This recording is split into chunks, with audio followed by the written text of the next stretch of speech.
Bom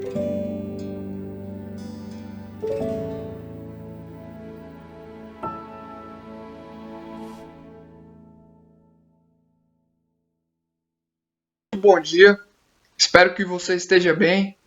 Gostaria de pedir permissão nesse momento para entrar na sua casa, para a gente continuar a nossa série de lições nesse novo formato da Escola Bíblica Dominical, a nossa EBD em casa. Para isso eu te convido a abrir a sua Bíblia na primeira carta de Paulo a Timóteo, no capítulo 3, a partir do verso 1. Nós vamos ler do verso 1 até o verso 7, que é o texto base para a nossa lição de hoje. Assim diz a palavra do Senhor. Fiel é a palavra. Se alguém almeja ao episcopado, excelente obra almeja. É necessário, portanto, que o bispo seja irrepreensível, esposo de uma só mulher, temperante, sóbrio, modesto, hospitaleiro, apto para ensinar, não dado ao vinho, não violento, porém cordato, inimigo de contendas, não avarento, e que governe bem a própria casa, criando os filhos sob disciplina com todo o respeito. Pois se alguém não sabe governar a própria casa, como cuidará da igreja de Deus? Não seja neófito, para não suceder que se soberbeça e incorra na condenação do diabo. Pelo contrário, é necessário que ele tenha bom testemunho dos de fora, a fim de não cair no opróbrio e no laço do diabo. Meus irmãos, a igreja de Deus, a família cristã, ela é constituída por integrantes, seres humanos diferentes uns dos outros. Seres humanos que têm personalidades diferentes. Seres humanos com diversos talentos e dons. Isso faz da igreja um organismo vivo e dinâmico, que está sempre em movimento. Entretanto, para o seu bom funcionamento, é necessário que a igreja tenha uma organização. Para a igreja crescer de forma saudável, é necessário que a igreja seja bem organizada. Isso quer dizer que a igreja precisa de líderes. Líderes que vão pastorear o povo de Deus, líderes que vão ajudar outros irmãos a alcançar a maturidade e a crescer na graça e no conhecimento do Senhor Jesus.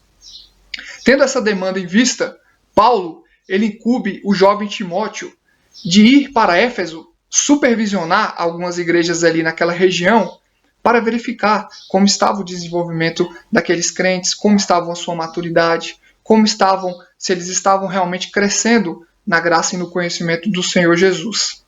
Entretanto, em dado momento da Escritura, Paulo ele deixa claro o desejo de ter com Timóteo. Ele fala: Timóteo, é bom que você regresse posteriormente para ter comigo. Ou seja, essa missão de Timóteo em Éfeso, ela seria temporária. Ele iria ali verificar como estava o desenvolvimento dos crentes naquela região e depois iria estabelecer homens ali que foram chamados por Deus para o pastoreio, que foram chamados por Deus para o ministério, para cuidar daquele povo. Tendo isso em vista, Paulo ele apresenta para Timóteo credenciais, ele apresenta para Timóteo itens que são necessários serem encontrados na vida do homem que Deus chama para o ministério, da vida que Deus chama para essa nobre obra, que é pastorear o povo de Deus, que é ajudar o povo de Deus, que é cuidar da ovelha do aprisco do Senhor. Todo esse contexto em mente, agora nós podemos entrar propriamente no texto da nossa lição de hoje. Para nos ajudar a memorizar os ensinamentos que Paulo transmite para Timóteo nesse momento, eu destaquei três palavras-chave desse trecho de texto, para que a gente possa fixar na nossa mente e lembrar como palavras-chave desses ensinamentos. A primeira palavra que eu gostaria que os irmãos se puderem anotar, ou então fixar na sua mente, é a palavra compartilhamento, que eu destaquei do verso 2 e do verso 3. Que diz assim: é necessário, portanto, que o bispo seja irrepreensível, esposo de uma só mulher, temperante, sóbrio, modesto, hospitaleiro, apto para ensinar, não dado ao vinho, não violento, porém cordato, inimigo de contendas, não avarento. Compartilhamento, meus irmãos. Paulo está falando, Timóteo, um item importante que é necessário na vida daquele que Deus chama para o ministério é o compartilhamento.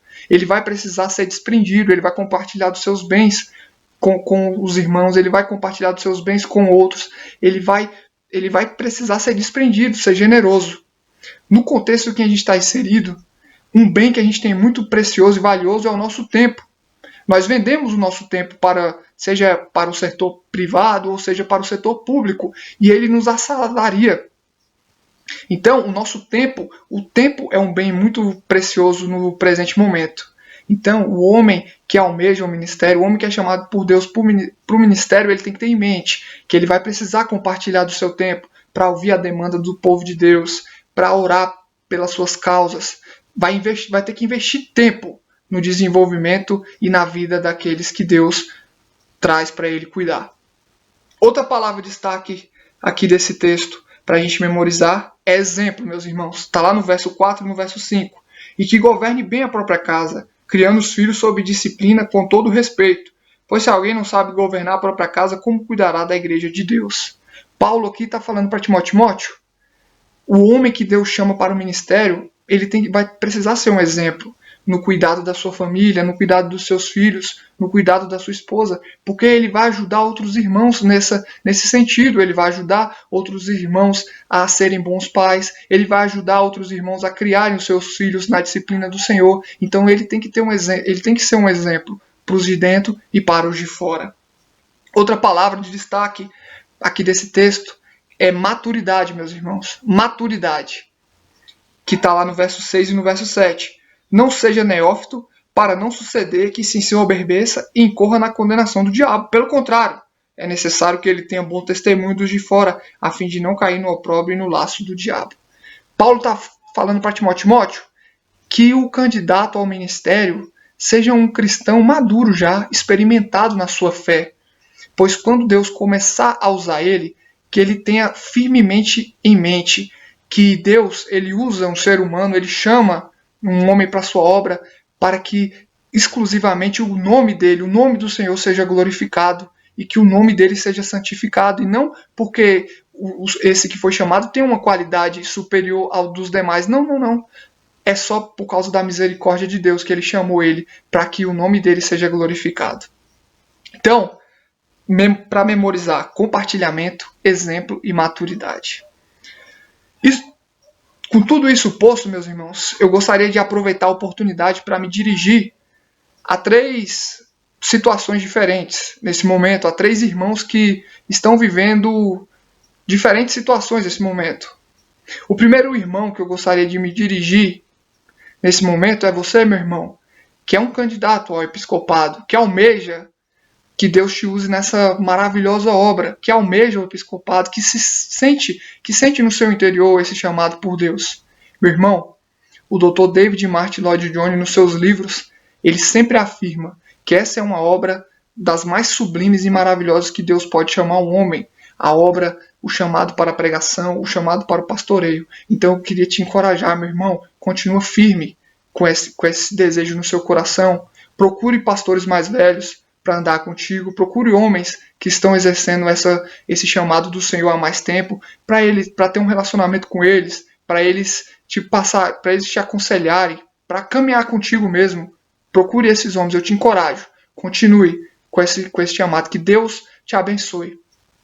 O segundo irmão que eu queria me dirigir nessa oportunidade é você que pensa assim, eu não me sinto chamado por Deus para exercer esse ministério, de ser um pastor numa igreja local, de pastorear, mas eu queria auxiliar, eu queria ajudar, eu queria congregar com o meu pastor, eu queria ser um braço direito para ele, eu queria ajudar. Ou então eu sou mãe, eu sou uma esposa, e eu gostaria de auxiliar meu marido nesse chamado, eu gostaria de auxiliar o meu pastor nesse chamado, meu líder. Eu quero ser só um auxiliar, eu quero ser só um ajudante. Meu irmão e minha irmã, essa obra também é maravilhosa. Deus também te chama para glorificar o nome dele através do auxílio, através da ajuda.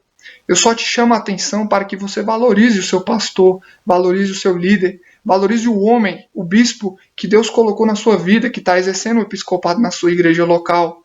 Porque, pelo que a gente viu nessa lição, sobre os ombros dele repousa uma responsabilidade muito grande. Então honre o seu pastor, ame ele, ore por ele e caminhe com ele. E por fim, o terceiro irmão, que vai estar numa terceira situação diferente, que eu queria me dirigir nessa oportunidade, é para você, meu irmão, que acabou de ouvir o Evangelho, acabou de ouvir essa mensagem salvífica do Senhor Jesus, acabou de estar entendendo ainda a maravilhosa graça de Deus, ainda está naquele momento meio impressionado, nossa, como Deus pode me amar tanto, maravilhado ainda com a graça de Deus.